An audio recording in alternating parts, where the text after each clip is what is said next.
Have you ever been in love with someone who seemed so close, yet so far away? One moment they're affectionate, present, and even deeply connected with you. But the next, they're distant, withdrawn, and hard to reach. Maybe they stop replying to your messages. Maybe they pull away right after a moment of intimacy. Maybe they leave you wondering if you've done something wrong, if you've been too much, or if they never really cared at all. Or maybe on the other side, you recognize this pattern in yourself. You want love, you want closeness, but the moment someone gets too near, a wave of discomfort rises inside you. Suddenly you feel trapped, suffocated, and the only thing you can think of is how to escape. If any of this sounds familiar, what you're experiencing is not random. It's part of what psychologists call avoidant attachment style. And it shows up not only in relationships, but also very strongly during breakups, in no-contact phases, and in the painful dance between avoidant and anxious partners. In this video, we're going to break it all down. We'll explore what avoidant attachment really is, how it forms, why it creates so much confusion in relationships, and especially what happens when avoidants go through breakups. By the end, you'll not only understand avoidant attachment more deeply, you'll also see the path toward healing. Let's begin with a question. Where does avoidant attachment come from? The truth is, none of us chose our attachment style. It was shaped long before we even had words. In our earliest years, when we were learning what love, safety, and closeness felt like. For someone with an avoidant attachment style, childhood usually came with a very specific experience. A caregiver who wasn't consistently emotionally available. Maybe the parents weren't cruel or neglectful. They could have been loving in many ways, but they weren't able to meet the child emotionally. When the child cried, maybe the parent told them to be strong. When the child reached for comfort, maybe the parent was distracted, distant, or uncomfortable with too much affection. Slowly, the child learns a survival strategy. If my needs aren't met, it's safer not to have them at all. That strategy works when you're small and vulnerable. It helps you cope. But here's the twist. When that child grows up, the strategy is still running in the background. Now, as an adult, they still crave closeness, but the moment intimacy appears, their nervous system remembers the old lesson that closeness is unsafe, that needs won't be met, that it's better to rely on yourself, and so they pull away.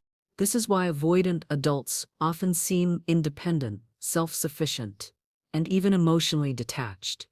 They may prefer their own space, avoid labels like boyfriend or girlfriend, or resist vulnerability. To outsiders, they may look like they don't care, but the reality is more complicated. Avoidants actually care deeply. They want love. They want intimacy. They just don't trust it. And this shows up most strongly in relationships. Imagine two people falling in love. At first, everything feels light, exciting, and safe. The avoidant feels drawn to their partner's warmth, their affection, their ability to express love. But then as the relationship deepens, the avoidant starts to feel that old fear again. Suddenly, closeness feels like a threat. The avoidant starts to withdraw, maybe by spending more time alone, maybe by focusing on work, or maybe by finding flaws in their partner. For the partner, especially if they have an anxious attachment style, this withdrawal feels terrifying. Anxious partners crave closeness and reassurance, so the moment they sense their avoidant pulling away, they try to get closer. They ask questions, they reach out more, they demand answers, and this begins the painful cycle. The anxious partner chases, the avoidant runs. The more one reaches, the more the other retreats. Both people feel unseen, unloved, and misunderstood.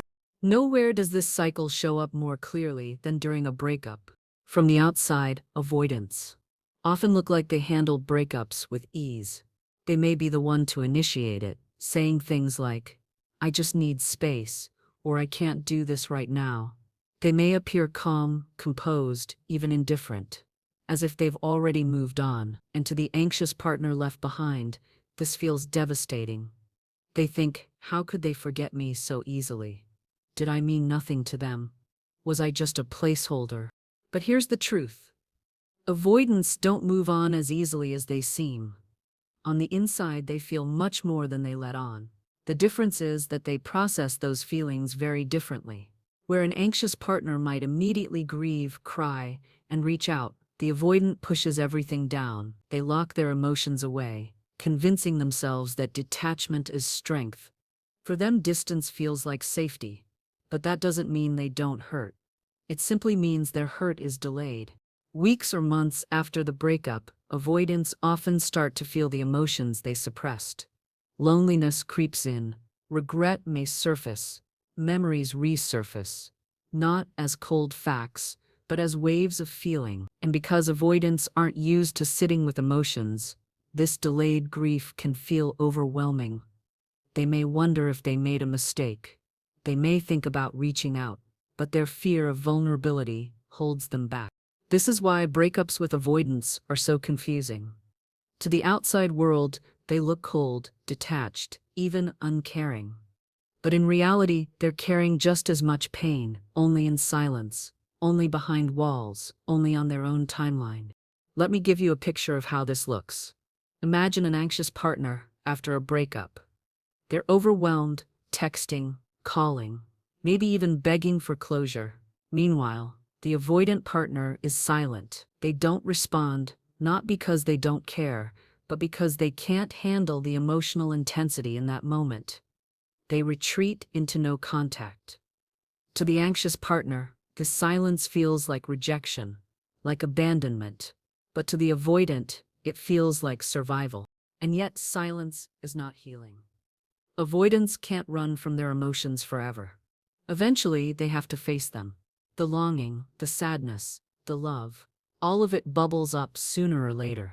And this is where the opportunity for healing begins. Because once the avoidant realizes that emotions won't destroy them, that vulnerability doesn't mean losing control, they can start to build a new relationship with love, one that balances closeness with independence, intimacy with freedom. But that's the deeper journey we'll be exploring later. For now, it's important to understand this. Avoidants are not cold, heartless people. They are wounded children in adult bodies, doing the best they can with the strategies they learned long ago. And when we see them this way, not with judgment, but with compassion, we open the door not only to understanding them, but also to helping them heal. When a breakup happens, one of the most confusing stages is what we call no contact. For many people with avoidant attachment, this is the natural response: silence. They cut off communication, they retreat, they disappear into their own world. To the outside, this looks cold, even cruel. But inside, the avoidant is simply trying to regulate their nervous system. Here's what's happening beneath the surface. Intimacy, conflict, and breakups are overwhelming for avoidants. Their system gets flooded with feelings they don't know how to handle. And when that happens, their survival instinct is to shut it all down. Silence is their safe space. Silence gives them distance from emotions they can't yet process. So when an avoidant goes into no contact, it's not always a sign they never cared. More often, it's their way of coping.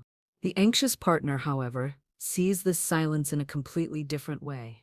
For someone with anxious attachment, closeness means safety. So when their avoidant partner goes quiet, it triggers deep panic. They imagine rejection, abandonment, and loss. They replay every moment, every text, every fight, searching for answers.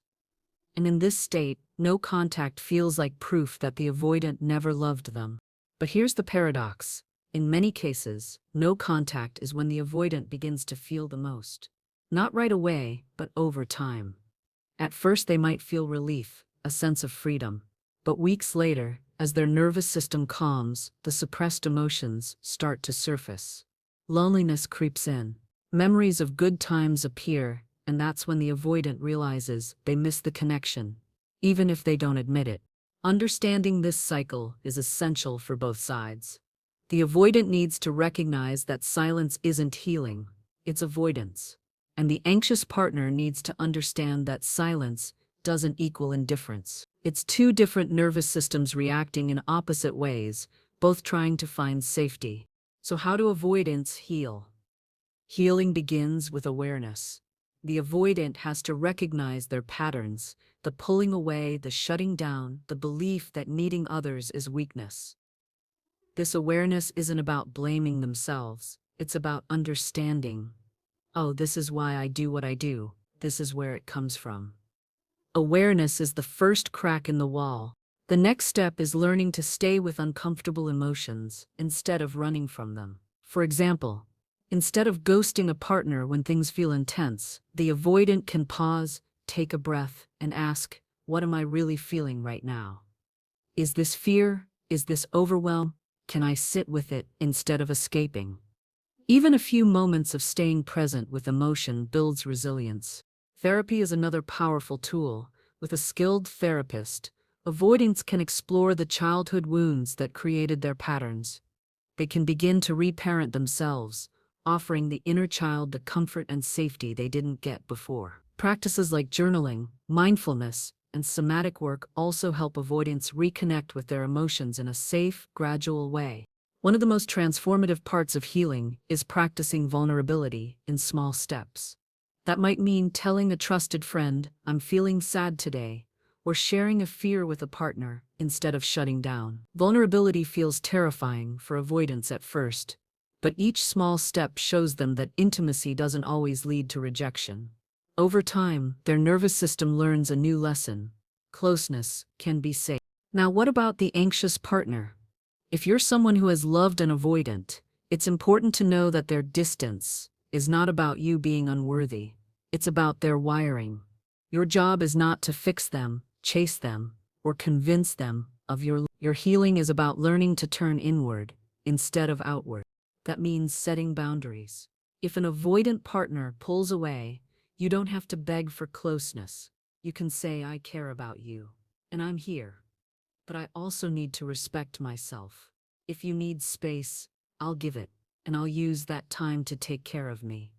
This shifts the dynamic. Instead of chasing, you're creating safety for yourself. It also means learning self-soothing. Anxious partners often look to others to calm their fears. But real healing comes from building your own inner security. That might mean meditation, journaling, therapy, or simply reminding yourself, I am enough.